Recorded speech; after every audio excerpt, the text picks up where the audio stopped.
नमस्कार, मैं हूँ राधा राणा और आप देख रहे हैं आर्यभट्ट टाइम्स। आज बात एक ऐसे घटनाक्रम की जिसने बिहार की सियासत को गरमा दिया है और लोकतंत्र, प्रशासनिक व्यवस्था, छात्रों के अधिकार और विपक्ष की ताकत, इन सभी को एक साथ कटघरे में खड़ा कर दिया है। बात हो रही है कांग्रेस सांसद राहुल गांधी के बिहार दौरे की, जहां उन्होंने दरभंगा में अंबेडकर कल्याण छात्रावास में शिक्षा न्याय संवाद कार्यक्रम को लेकर प्रशासन से सीधा टकराव ले लिया। इस टकराव में नारे भी लगे, पैदल मार्च भी हुआ और फिर वो हुआ जिसकी शायद किसी को उम्मीद नहीं थी। राहुल गांधी प्रशासन की रोक के बावजूद छात्रावास पहुंचे और छात्रों से संवाद भी किया। दरअसल बिहार में विधानसभा चुनाव नजदीक हैं और ऐसे में हर दल अपनी रणनीति को धार देने में जुटा हुआ है। राहुल गांधी का यह बिहार दौरा भी उसी रणनीति का हिस्सा है, लेकिन इस बार बात केवल भाषणों की नहीं थी। इस बार बात भी सीधा संवाद करने की, वो भी उस तबके से जिसे अक्सर सत्ता की गलियारों में अनसुना किया जाता है, दलित और पिछड़े वर्ग के छात्र। दरभंगा में राहुल गांधी को शिक्षा न्याय संवाद कार्यक्रम में शामिल होना था, लेकिन जिला प्रशासन ने कांग्रेस को यह कार्यक्रम अंबेडकर छात्रावास में करने की अनुमति नहीं दी थी।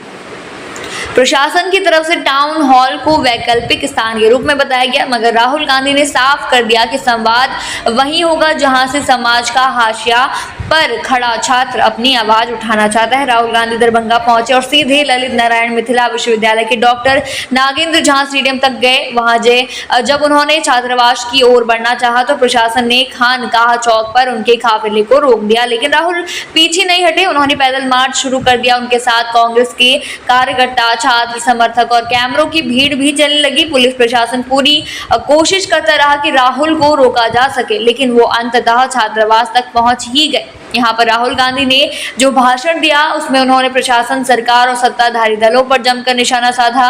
राहुल गांधी ने कहा कोई शक्ति उन्हें नहीं रोक सकती। उन्होंने छात्रों से संवाद करते हुए कहा कि भारत एक लोकतांत्रिक देश है और यह संविधान से चलता है, तानाशाही से नहीं। उन्होंने आरोप लगाया कि बिहार की डबल इंजन सरकार शिक्षा और सामाजिक न्याय की आवाज को दबाना चाहती है, लेकिन कांग्रेस ऐसा नहीं होने देगी। इस दौरान राहुल गांधी ने जातीय जनगणना, शिक्षा में असमानता और दलित छात्रावासों की बदहाल स्थिति जैसे मुद्दों को भी प्रमुखता से उठाया।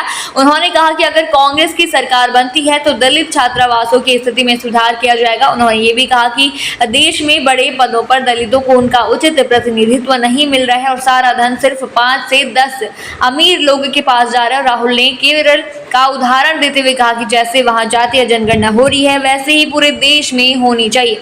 अपने एक्स पोस्ट के जरिए राहुल गांधी ने कहा शिक्षा के लिए आवाज उठाने से कोई नहीं रोक सकता। उन्होंने बिहार सरकार पर तीखा हमला करते हुए कहा संवाद कब से अपराध हो गया। उन्होंने यह भी आरोप लगाया कि प्रधानमंत्री नरेंद्र मोदी ने डर के मारे जातीय जनगणना की इजाजत दी।